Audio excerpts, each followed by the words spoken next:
ఆమె తమిళ ప్రజలకు అమ్మ, శత్రువుల పాలిట విప్లవ నాయకి. ఆమెను పెనిస్ పెరుమాయిగా ఎన్జి రామచంద్రన్ ప్రజలకు పరిచయం చేశారు. అలా మహిళలకే గర్వకారణమైన పురుషుతలాని జయలలిత. ఒక పడి లేచిన కడలి తరంగం. తమిళనాడు అగ్రనాయికగా వెలుగొందుతున్న జయలలిత ఎన్జిఆర్ రాజకీయాల్లోకి తీసుకొస్తే అతని ఆదర్శాలను అనుసరిస్తూ ఒక ముఖ్యమంత్రిగా ఎదిగిన జయ అనారోగ్యంతో మృత్యువుతో 74 రోజులు పోరాడి కోట్లాది మంది గుండెల్లో బాధను నింపుతూ డిసెంబర్ 5, 2016 అర్ధరాత్రి తుది శ్వాస విడిచారు. 68 ఏళ్ల జయ జీవితంలో బాల్యం, సినీ జీవితం, శోభన్ బాబుతో అనుబంధం, రాజకీయం, శశికళతో స్నేహం, ఆఖరికి మరణంలోనూ ఎన్నో రహస్యాలు. ఆ రహస్యాలేంటి? జయ అసలు కథ ఏంటి? ఇవాళ వీడియోలో చూద్దాం.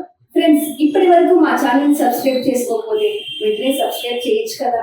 జయలలిత ఫిబ్రవరి 24, 1948లో అప్పటి మైసూర్ రాష్ట్రంలోని మాండ్య జిల్లా పాండవవరం తాలూకా మేల్కోటిలోని సాంప్రదాయ తమిళ అయ్యంగారు కుటుంబంలో జన్మించారు.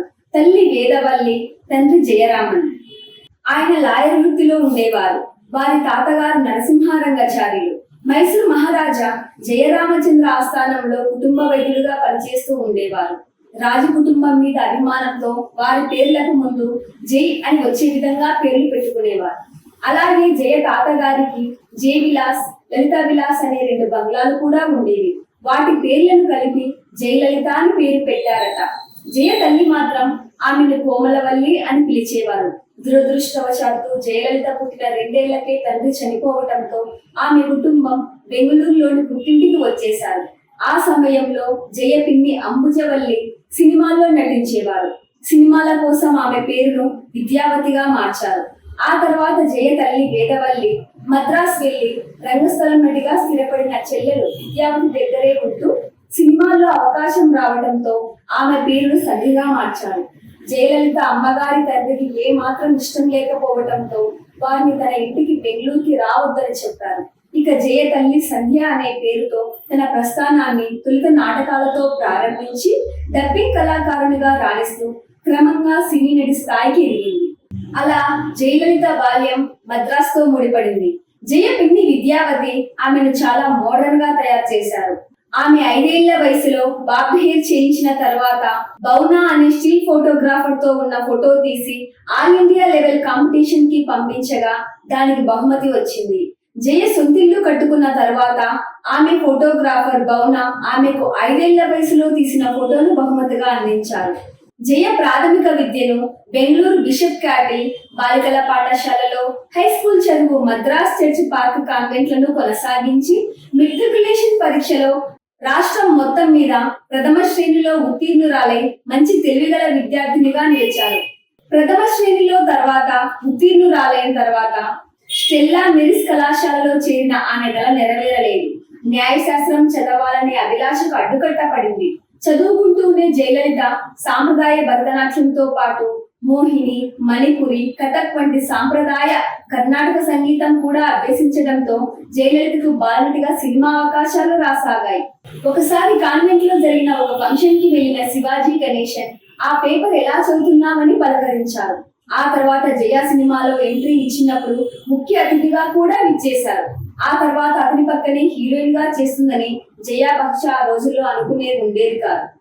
తొలిసారి ఆమె 1961లో శ్రీశైలం మహాత్మ అనే కన్నడ సినిమాలో బాలనటిగా, మన్నోజీ అనే హిందీ సినిమాలో చిన్నారి కృష్ణుడిగా నటించారు. ఆ తర్వాత జయలలిత నటించిన పూర్తి స్థాయి చిత్రం బిఆర్ పంతులు నిర్మించిన కర్ణం. ఇదే సినిమాను తెలుగులో కన్నగా డబ్ చేశారు. ఆ చిత్ర విజయం చదువుకు స్వస్తి చెప్పే పరిస్థితులు కల్పించింది. 1964లో తన 16వ ఏటనే చిన్నవి గొంబి అనే కన్నడ చిత్రంలో జయలలిత తొలిసారి కథానాయికగా నటించింది. ఆ సినిమాలో నటనకు జయలలితకు ముడిన పారితోషికం 3000. కానీ జయ మొట్టమొదటి సినిమాలో పాత్ర వితంతు పాత్ర. మొదటిసారి వితంతు పాత్ర మంచిది కాదు, కానీ చెప్పిన పాత్ర ఏదైనా నటిగా నటించాల్సిందే అని ఆమె తల్లి అనుకున్నారు. భగవంతుడి రాత ఎవరికి తెలుసు, విధి విచిత్రం. జయ జీవితంలో పెళ్లి, సంసార జీవితం అనుభవించనే లేదు. చిన్నది గుండి సినిమా రష్ చూసిన దర్శకుడు శ్రీధర్ ఈ అమ్మాయి ఎవరు అని అడిగారు. విన్ని రాడే తమిళ సినిమాలో హీరోయిన్ గా తీసుకుంటున్నానని సంజన్ అప్రోచ్ అయ్యారు. ఈ విషయం తెలిసి జయ తాతగారు ఆమెను కూడా తన ఇంటికి రావద్దని హెచ్చరించారట. తమిళ సినిమా విన్నీరెడ్డిలో జయ మరోసారి వితంతు పాత్ర పోషించింది. విన్నీరెడ్డి తమిళ సినిమాలో హీరోయిన్ గా తీసుకుంటున్నానని సంజయ్ అప్రోచ్ అయ్యారు. ఈ విషయం తెలిసి జయ తాతగారు ఆమెను కూడా తన ఇంటికి రావద్దని హెచ్చరించారట. తమిళ సినిమా విన్నీరెడ్డిలో జయ మరోసారి వితంతు పాత్ర పోషించింది. విన్ని విరాడే సినిమా పెద్ద హిట్ కావడంతో జయలలితకు మంచి పేరు వచ్చింది. అవకాశాలు వెల్లివెత్తాయి.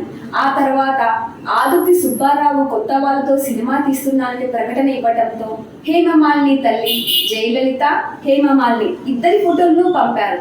కానీ వారిని కె విశ్వనాథ్, ముల్లపూడి వెంకటరమణ పక్కన పెట్టేశారట. జయలలితకు కాస్త మెల్లకన్ను ఉందని, హేమమాలిని బక్కపలుచుగా ఉంటుందని వారిని సెలెక్ట్ చేయలేదు. 1965లో ప్రసాద్ పిక్చర్స్ ఏవి సుబ్బారావు నిర్మించిన మనుషులు మమతలు చిత్రంలో జయలలిత తొలిసారిగా నటించింది. అది కూడా అక్కినేని నాగేశ్వరరావుకు జంటగా ఆకట్టుకుంది. స్విమ్మింగ్ పూల్ దుస్తుల్లో తెలుగు భాషలో ముద్దు ముద్దుగా మాట్లాడుతూ ప్రేక్షక హృదయాలను ఆకట్టుకుంది. మొదటిసారి తెలుగు సినిమాలో ఇలాంటి స్విమ్ డ్రెస్సులు వేసుకోవటంతో ఆ రోజుల్లో ఆ సినిమాకు పెద్దలకు మాత్రమే అని ఏ సర్టిఫికెట్ ఇచ్చారట.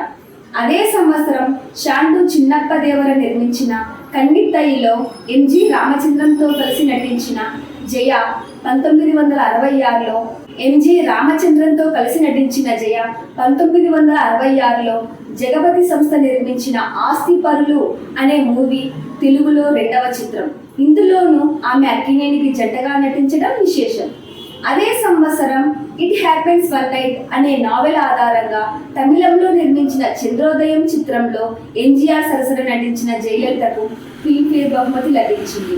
ప్రసాద్ ఆస్వాది నవరాత్రి సినిమాలో మానసిక రోగి పాత్రలో అతిథి పాత్ర పోషించిన జయలలిత సుందర్లాల్ నహతా నిర్మించిన సూపర్ హిట్ చిత్రం గూఢచారి 116లో కృష్ణ సరసన హీరోయిన్ గా నటించింది.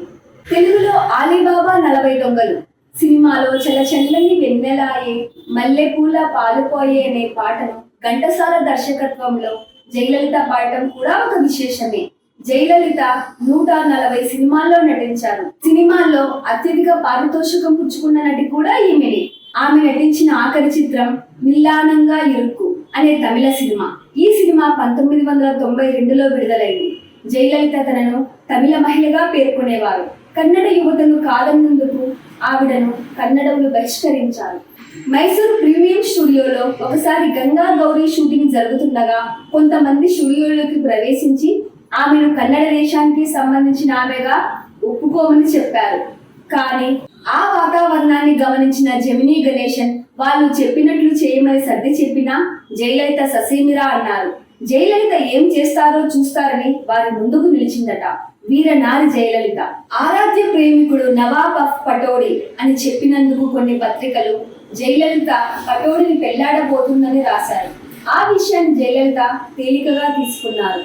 జయలలిత సినిమా షూటింగ్ లో ఇంగ్లీష్ నావెల్స్ చదువుతూ కాలం గడిపేవారు. ఆమె ఎవరితోనూ ఎక్కువగా మాట్లాడే తత్వం కాదు. ఒక సీనియర్ నటి తాను షూటింగ్ లోకి వచ్చినప్పుడు జయలలిత లేచి ఆమెను గౌరవించం లేదని గారాలు పోయింది. సినిమానైనా వదులుకుంటాను కానీ వ్యక్తిత్వాన్ని పణంగా పెట్టలేనంటూ నిర్మాతతో తెగేసి చెప్పిన ధీర వనిత జయలలిత. శోభన్ బాబుతో జయలలిత అనుబంధం గురించి ప్రత్యేకంగా చెప్పుకోవాలి. అప్పుడప్పుడే ఎదుగుతున్న శోభన్ బాబుతో కలిసి ఓ సినిమా చేసేందుకు అప్పట్లో నిర్మాత ప్రయత్నించారు. శోభన్ బాబుతో కలిసి 1000 రూపాయలు అడ్వాన్స్ ఇచ్చి నా సినిమాలో నువ్వే హీరోయిన్ అని చెప్పి శోభన్ బాబులో ఆశలు రేపారు. శోభన్ బాబు చిన్న హీరో కావడంతో ఆమె తల్లి సంధ్య ఈ సినిమా చేయడానికి నిరాకరించారట. ఓ సందర్భంగా జయలలిత గురించి మాట్లాడుతూ అప్పట్లో స్టార్ హీరోయిన్